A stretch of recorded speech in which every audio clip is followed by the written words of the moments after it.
class. You all read the description on your page. Learn how to maximize your digital potential this year with expanded VCB Digital Co-op Program.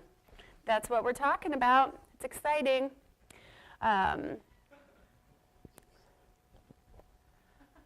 Don't be scared. This is going to be okay. That is terrifying, isn't it? Okay, so we're going to talk about some digital stuff. Who here considers themselves to be an expert in media, digital media? No one? I'm going to raise my hand too. Well, I was going to say next, intermediate. There, you can fully raise on that one. How about novice? Know nothing about it. Okay, good. We've got a nice little mix of people here. Well, what I want to do today is, I started off this way in the last session. The reason why the VCB hired MMGY and why MMGY Global hired me is because I know a lot about digital media. It's my area of expertise, if you will. One thing that I also know is that it's complicated, it's laden with jargon, and it tends to alienate people who don't necessarily have a good solid footing in the space already. So we're going to work very hard to not do that with this presentation. We're going to establish the lay of the land with regard to kind of what's taking place in the digital marketing industry now. And then we're going to talk, too, about how you can apply these insights and this knowledge to your use of the digital co-op program that's available to you through the VCB. Okay? So we're not going to scare you. This is going to be fine. Who am I? Why are you listening to me? Why am I mic'd up? My name is Claire Bishop. I head up the integrated media practice at MMGY Global. So it's been, I don't know, maybe a year or so since we sort of disbanded the notion of a digital media department within our organization and a traditional media department. I feel like that's a little bit antiquated at this point because all media has digital elements at this point. It's a little bit disingenuous to say, you know, this is digital media, this is traditional media, or whatever. So it's integrated media practice. I head that up. I enjoy the destination. I enjoy dolphins. That's just a clever picture. Enough about me. We inspire people to go places. So MMGY Global is a full-service ad agency. We're hired by the LVCB to enhance people's knowledge of the destination and to bring them here, basically. So we've been around for 31 years. We do all travel and tourism marketing. So LVCB is one of our greatest clients, but our clients across the board are focused exclusively in travel and hospitality. So we represent a lot of destinations, a lot of hotels, both chain hotels and individual properties. So the tourism industry, which I assume you all are a part of since you're here today, is really second nature to us, and it's the language that we speak. So that's what qualifies me to be up here talking to you about this kind of stuff today. I thought that might be helpful for you to know. I'm going to start by setting up a little bit of context about where we've come from. Then we're going to talk a little bit about where we are today, and then potentially where we're going to go. Used to be that people watched or used media like this. They watched TV. Everyone in the house gets around the same TV set, which is probably bigger than that one. It was actually built into a wood cabinet. And they all watch the same 3 channels at the same time. It's like the Ed Sullivan Show and a few other things. And all the commercials that you ran on those broadcast networks reached pretty much everyone in the United States, right? That was when things were pretty easy. Then this guy came along, invented the internet. That gets a laugh every time. I'm never taking this slide out of this presentation. People love that. Thanks, Al Gore. But, okay, so the internet's done a lot of good things for us. Thank you, we appreciate that. One thing that it's done, though, is change the way that we look at advertising. Used to be that this was the job you signed up for if you were going to work in advertising. I'm going to have scotch at lunch. I'm going to buy some media. I'm going to do some worky stuff, and then I'm going to have another drink. Now it looks more like that. A lot of math, a lot of algorithms, a lot of work, a lot of data. It's not as easy as it used to be. That's why people like myself have jobs, because there's so much happening in technology and media today that it takes, full-time efforts of thousands of individuals to stay on top of it.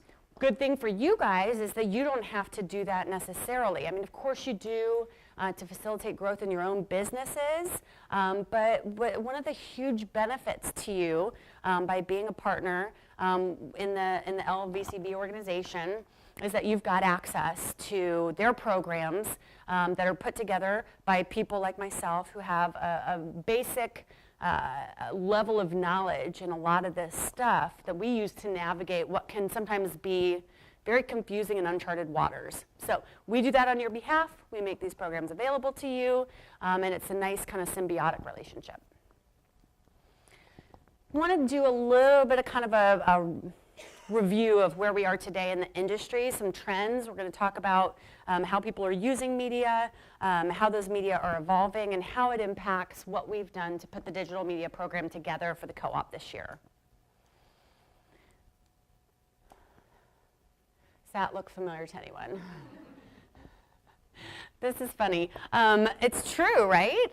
Is anyone not online all the time? Sadly, probably not. It's funny because I read articles, certain consumer segments spend, 45 minutes or an hour and a half or whatever online. I'm like, who are these people that they're online for an hour and a half? How is that even possible anymore? We're all constantly wired. For better or for worse, it is what it is. We have to find ways to create balance in our own lives. That's not as easy to come by, but this is the nature of the landscape that we live in, and this is the nature of the media landscape that we've got to create a good foundation for our messages in. Okay? People always wired. Where the eyeballs go, so go the dollars. So you see that investment in digital marketing continues to increase by double digits. Gosh, that was hard to say. It's because it's cold in here. I'm kind of cold. Double digits through 2016. Beyond that, it's less than 10% growth, still significant. I think that's probably chalked up to the fact that we're fairly mature as a media environment with regard to digital. So those numbers start to trail off a little bit, but it's not going to stop getting bigger and bigger and bigger every year. So it's going to remain important. 127 million people will research travel online this year, and 105 million will book. A lot of times what we say at MMGY is that it's, in many ways, the way people plan their travel is really a digital first kind of an approach. How many of you guys start thinking about your vacation and go to, like a kayak just to see how much those plane tickets might cost? Kind of start there and work your way in. That's a long lead time. Other than buying a car, buying a house, you don't have a lot of other decisions, purchase decisions that take as much time and energy and focus as the decision where people go for vacations. Another thing that's interesting this year, online spending surpassed print for the very first time in 2012. It has continued to do so over the last several years since this stat was released. This is not a trend that's going to reverse itself anytime soon.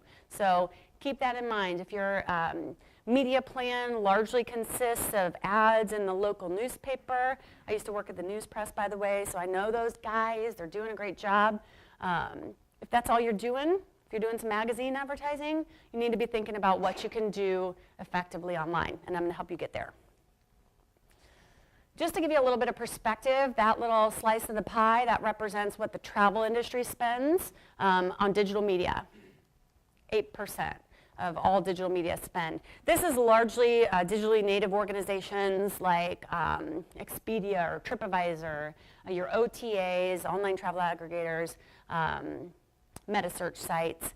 Not as much DMOs, independent hotels, which many of you probably represent. So I expect to see the number that makes up that group of people to continue to rise as people become more educated about what their options are. But right now it's probably hovering around 1.8% of that 8 overall, with these long tail individuals that represent smaller organizations and more limited budgets. Of the money that we spend on digital media, only 22.5% is banner advertising. When you think about digital media, how many people first think about banners? Yeah, right? I mean, if someone says I'm going to do digital media, what else would you be thinking of? Any other ideas? What's that? Yes, nice, very good. Any other thoughts? We'll talk about that. We're going to get there, see? Work with you guys on this. So a lot of people misinterpret what I'm saying here in this presentation sometimes as banners are dead, no one's using banners anymore. That's not actually the case. Banners can still be effective, especially when you use more advanced targeting methodology, like some of the things that we've made available in the co-op program this year. I'll talk a little bit more about the details of that as we go further. But if that's all you're doing, it's probably not enough. We can't just make a digital media plan out of banners anymore. Used to be in 1998, that was a good solid strategy. You had like the monkeys dancing and the Yahoo, and I don't even remember what was going on in 98. I was like just out of high school. But anyway, it's different. The landscape's evolved. It's kind of tricky though to figure out what, if you're not doing just that, what else should you be doing? And I asked the crowd, I don't know if this constitutes a crowd, maybe that's a vision of grandeur. But you guys really didn't have a whole lot of other ideas about what is comprised of digital media outside of the banner ads. So we're going to talk a little bit about that. But first I want to show you, who knows what this is? Yeah. Yes. Heat map, too. So this is a website, and this basically monitors the eye movements of users to understand where their eyes are drawn on a page. This here, the red, orange, yellow activity constitutes higher areas of focus. This is what we call the golden triangle right here. This is a very standard pattern for how people view a web page. Okay, so they're looking at the headline, they're going to start reading the content, they're even scrolling all the way down, they're probably getting down below the fold a little bit and reading on. What they're not doing is looking over here, ever, hardly. You can see they pop on that little like news thing and don't spend a whole lot more time on that. This is a trend that we call banner blindness. So essentially, if all you're doing is banner ads, in a lot of cases people aren't even seeing them, or they don't know that they're seeing them. They're not registering. So that can be a problem. That's why we want to think about other things beyond the banner. That's the name of this presentation. I worked that in. I'm proud of myself. How is the industry responding to this? We talk about banner ads being a little bit less effective as the years go by. So what else are we doing? I wanted to show you a little bit about how we're investing and what kind of investments or what kind of results these investments are yielding. When you look at where the growth is in terms of ad spend, it's largely comprised of video, almost 40%. Sponsorships, this is where, who's heard the word native? Native advertising. Anyone? We're going to talk about that, but that fits kind of into this category. Rich media, who knows what rich media is? So, and that's just a fancy term for any kind of digital advertising that incorporates functionality, video, richer sort of engagement opportunities than maybe just a standard banner ad. That's growing at a rate of 34%. Oops, and I turned it off. Good, it went right back on. That was going to be a bad one. Push this button. Banners, the much maligned, sad banner, 7.5%. Growth, though, still, so don't think it's going away completely. Still needs to be there. We're going to talk about some of those opportunities too, but just know that that's not it, okay? That's not our world anymore. Here's an example of the Rich Media unit, one of the co-op Rich Media units that we did. I wish I had this in movie file because it would make it a little more clear. It starts out as a 300 by 250 rectangle, and then it expands. So essentially what this does, these are partners who have purchased a spot in the rich media unit. So this unit will expand, and then it makes a lot of different information available within that unit itself. So it doesn't require a user to leave the web page that they're currently on, which is something that we know impacts engagement, and it kind of helps increase the rapport that you establish with your potential audience by not interrupting the experience that they've already kind of started out on. Okay, so if you were to continue to look at this, and I'm sorry I don't have a richer image to share with you, you could click on any of the partners here, get more information about those properties specifically within the ad unit itself, kind of navigate fully within that unit. Lots of these spots are available this year. We had more participate in the rich media unit last year than we have in subsequent year or in years past, prior years. I think people are starting to understand more how it can impact their business.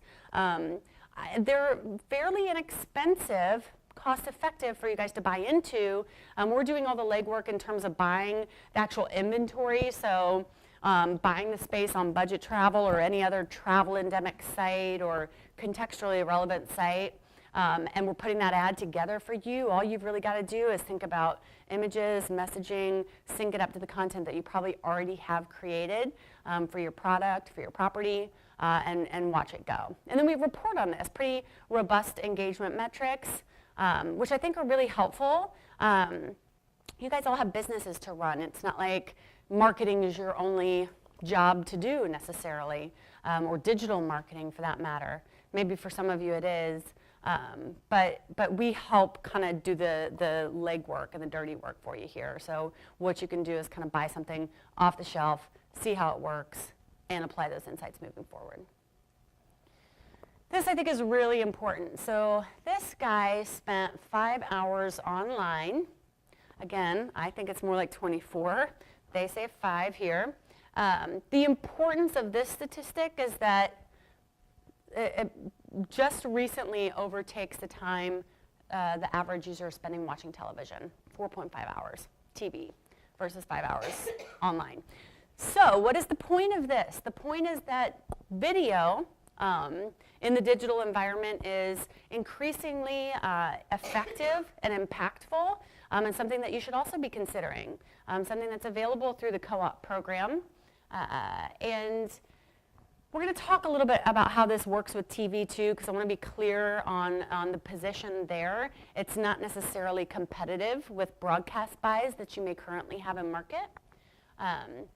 But if you look at impact in terms of general recall, brand recall, message recall, in the hospitality industry for digital video versus television commercials, you see almost 2 times brand recall lift for video versus television. So the impact that digital video has is pretty significant, especially when we're talking about things that get people excited and inspire people, like travel. Travel and tourism, video is one of the best formats you can use to reach people because it imparts the kind of the emotion and the inspiration that you want people to feel when they're thinking about their travel and their vacation.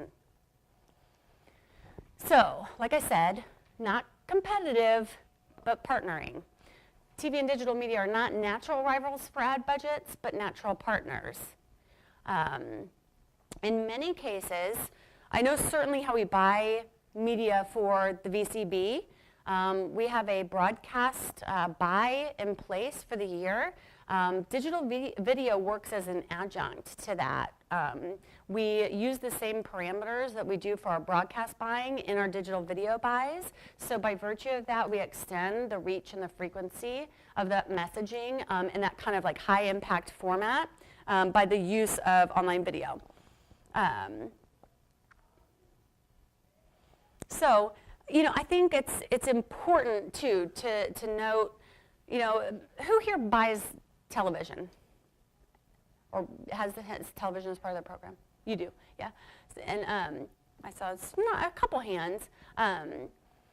I'm not saying that you should stop doing that and buy online video. What I'm saying is that you can add video to that through the co-op program that Lee County offers and increase the impact that your broadcast has. We know that when people are exposed to messages, the same message in both television and video, it has a significant impact on the message recall for the messages that you're putting out there in those channels. But also, if you're looking at a budget that makes broadcast buys cost prohibitive, it can, in that case, work as a replacement or a substitute for something like that. So digital video, a lot of times, the required kind of cost of entry is much less. We can be a little more targeted, and when I say a little, I mean a lot, because we can identify down to the exact individual who's going to be viewing that video too, which you can't do at television. So when impossible, we like them to work together. That's the kind of the ultimate nirvana when it comes to putting those media plans together. But if necessary, you can use it in lieu of your broadcast buys too. And they're different, you know. But as we go forward, people are spending, as we showed in one of those previous slides, a lot more time online. And in a lot of ways, they're using that for entertainment. So they're in that lean back environment that we like to reach people with those kind of inspirational messages that do so well on television, now are doing just as well, if not better, in the video format. So through the co-op program, you can buy these ads, demo and geo-targeted placements, so reaching people in the markets you want with the correct demographic parameters. These are pre-roll units, usually 30 seconds. If you've got broadcast assets, we can repurpose those, make them a little bit more kind of online friendly. If you don't, if you have any assets, if you've got B-roll, we can make pre-roll out of that. So, you know, a lot of you have different kinds of assets and different kinds of needs there, but we'll work with you to craft that and minimize production value and minimize production cost on your end. And these run in brand safe environments. That's important too. You don't want to be on, gosh, I'm trying to think, what's like a bad site? I mean, there's so many. I was going to say like collegehumor.com or something, like with guys doing beer bongs, you know, with your message about a nice, you know, 4-star property on beaches of Fort Myers and Sandoval. So we think about that kind of stuff when we buy your media accordingly. Native advertising. So I asked already, right? Who's heard of this? No one? Not one of you. Well, that's interesting because it's like, it seems to me to be the only thing anyone's talking about right now. So native advertising is basically the 2014 word for advertorial. So it's advertising messaging that's sort of masked as content on a website. Takes lots of different forms. It's very effective because of the things that we talked about, noise, banner blindness. So a lot of what the industry is doing is reacting to what we know about how people view banner ads and other forms of online media, and kind of recalibrating so that we can incorporate advertising messages within the native content of a site. So that's really all native advertising means. And it's very popular, it's of the moment, it's effective. It's kind of expensive too. These are a couple of examples of kind of native placements that we've seen in tourism. This is a site called Matador. It's all about having unique destination experiences. This is a whole blowout that they did for the state of Utah. Here you can see the ads along the top for Outer Banks, OBX, over here for Norwegian Cruises and banners. Those are obviously ads, but what you probably don't know is that this piece on Indianapolis is also an advertising message. So that's native content.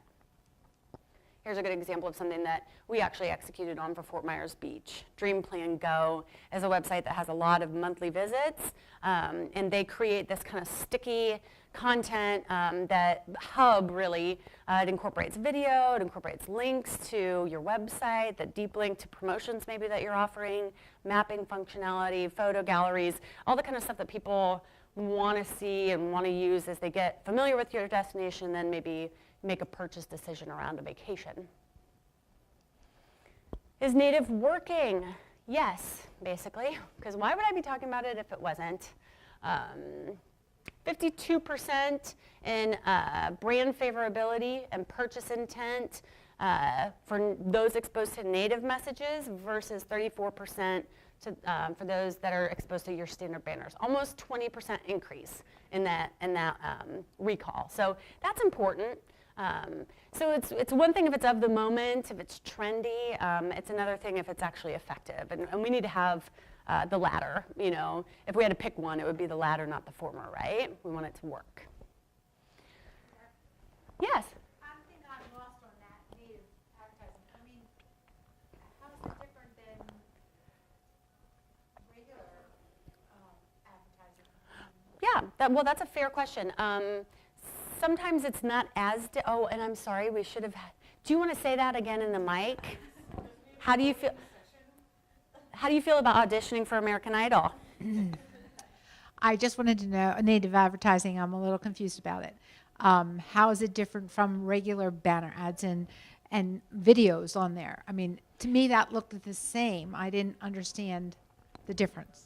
That's a great question. I guess the biggest way to tell if you're looking at native advertising is that you can't tell that it's an ad. It's supposed to just look like the content on the page. Sometimes it'll have a little demarcation at the top, advertising, sponsored content. You all have seen those in newspapers and magazines for years. Essentially, it's like I said, it's advertising that's masked to look more like the natural content on a website. 5 minutes? Dang, we had 5 minutes left, and we have 5 minutes less this time than last time. So what you're going to see now is me get into a time machine and take us into the future. TripAdvisor, we spend a ton of money on a destination sponsorship. This is the native part of the advertising that I'm talking about. It's a significant investment that the LVCB invests on pages like Fort Myers Beach, Sanibel, Captiva, Pine Island to own that space. And then we promulgate content like videos, text links, maps, links to the site, photo galleries, all that kind of stuff. And then we give you guys, as partners, opportunity to advertise right in that environment. So what you're actually doing is banner advertising or text links. Those are the options. But it's within this native content landscape. It's all about Fort Myers. And it's all controlled by us, too. So that's a nice benefit there. 200 plus hotels are reviewed here, 500K monthly uniques, 18,000 destination photos uploaded by users. So this truly is natural content that you're aligned with. Advanced targeting, people start to get scared when I talk about this. This is where the jargon comes in. Basically, we use lots of different data sources from the consumer direct, from third parties, from publishers to understand the exact nature of where a person is in their purchase decision making process to serve people ads at the right time. So we know if someone's maybe already bought a ticket to Fort Myers, an air ticket, but they don't have a hotel yet. That's a great opportunity to serve them a hotel-based message. That's essentially what that means. And I'm not going to belabor this too much because we're short on time. But anyone who's got questions about advanced targeting, hit me up after the fact because I could certainly go on and on and on about it. And that's probably just going to scare you away, actually. So that's fine, too. Essentially, I like this. It's from Zoolander. They're saying you can read minds, and they're looking confused. And the answer is yes, we can. We know what people are doing before they do it, and that benefits you as an advertiser. When we talk about custom audiences, you guys got this paperwork on your tables. This is a little bit different from last year. We have predefined some audience segments that the LVCB and our agency have defined as being important segments to reach, and we have created these clusters. So these are already pre-created based on what we know the needs of the industry to be. Activity seekers. This guy's a nature admirer. That's what I thought he was doing there. He's videoing it. These two, activity seekers and affluent adventurers, they're riding bikes. They're just out there getting it. These people, you can buy them through the co-op program, and I'm not going to get too much more into the weeds on that because, like I said, we're short on time, but if you've got questions, hit me up after because we can go into that. She's sharing things on social media. I want to talk about social media. Gosh, I've got so much more content. Life is but a screen. People are using lots of devices.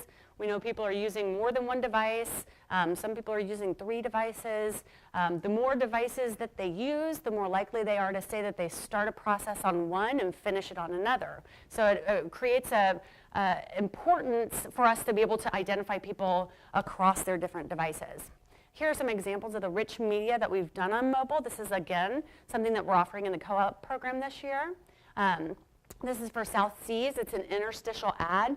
It incorporates video as well as some functionality here, booking functionality. So these are the kind of things that you can do, both regular online ads and in the mobile environment. Here's Residence Inn, another example.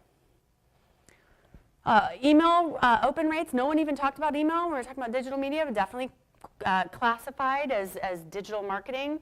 And people are using those on lots of different devices too. So you, in effect, do sort of cross-screen advertising when you're running email marketing programs. We've incorporated a lot of additional dedicated and co-op email opportunities in the plan this year. So those go really fast, like I said. So if you've got interest, get online, 10/22, 10 a.m., sign right on up because those are going to go pretty quickly. This is my favorite part. Who knows how many people in the U.S. go on vacation every year? Anyone have a guess about a percentage?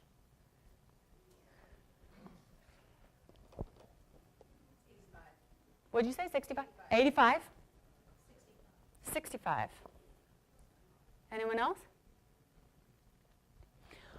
Well, and because we don't have time, I'm not going to wait for anyone else. I thought it was high too. I thought maybe 85, somewhere around there.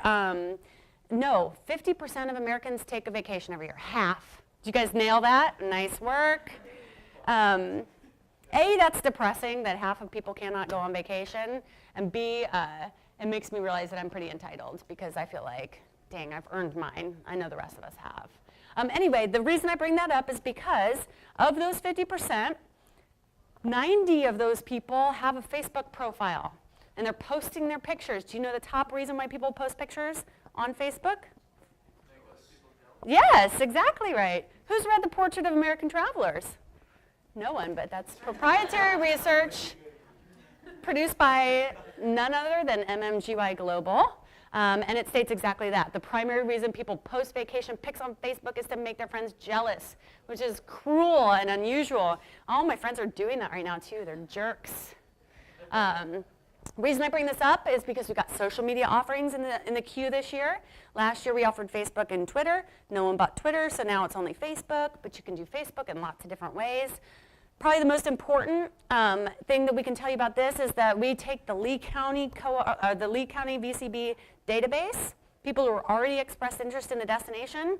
We match that right on up with Facebook, and this sort of diagrammy thing illustrates that process, and then we identify people on Facebook who are part of that database, and we serve them ads. We serve them your ads. So that's what you're buying when you're buying into that Facebook messaging.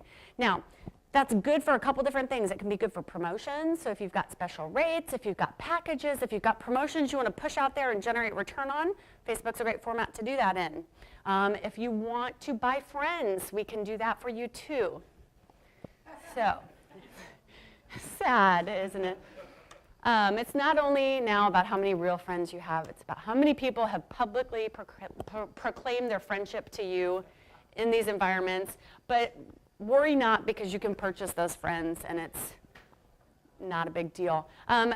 Also, I think it's worth mentioning too, when you think about buying friends, you think, man, if I have to buy those friends, they're not very good friends, right?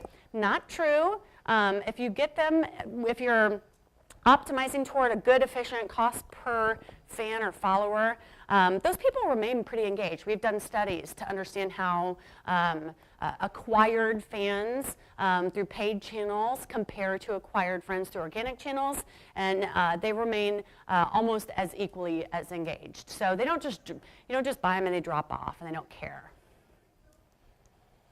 couple of examples of some of the Facebook advertising that we've done. This is Florida Vacation Auction, Miramar Outlets as well. Chris McDonald is doing a session on social. He's covering some of this information too, so if you want more information, maybe hit up one of his sessions. But essentially, it's very cost effective. Cost per inquiry, cost per engagement, cost per like interaction, which could be, you know, shares or likes. Are very low. So it's a very cost-efficient way. If you've got a pretty limited budget, you're looking for a way to make that work hard for you from a direct response standpoint, Facebook's a really good way to do that. The future, who cares about the future? No one's promised anything other than today. That's just my way of saying I'm going to have to go through this very, very quickly because Google Glass, did anyone pay attention to the Google Glass campaign that we did? That was really cool. That was one of the first campaigns of its kind, and the LVCB was very cutting edge on that. We got a lot of press for it. It was a really cool program. So people are not just carrying their devices, they're wearing them. The future is very strange when it comes to that kind of stuff. It's like Brave New World or something. So do I know exactly how we're going to be advertising with Google Glass and all this wearable tech and augmented reality in the future? No, not exactly, but it's my job to figure it out. And you guys can kind of jump on that bandwagon and let us lead the way for you. And as you have questions, as you try to navigate these kind of uncharted waters, we are your resource for that. And that's the most important thing that you should take away from today, that we are here kind of on the cutting edge of this stuff, doing our best to figure things out, and that's a great resource for you to take advantage of. That's how we've built the co-op programs that are available to you today. It's based on the foundation of knowledge that I've kind of shared with you, and I understand that it's not probably many of your full-time endeavor to understand these things. You're just trying to run your businesses and make those as successful as they can be. So we're here from a digital standpoint to help support those efforts and answer these questions. There's some other slides about the future of cookies. The way we track people online is going to change. It's evolving. Cookies go away. Other things take their place, like logins and IDs with like Facebook, Twitter, Amazon. Cross-platform. Thank you, Dolphin Pick. Thanks, guys.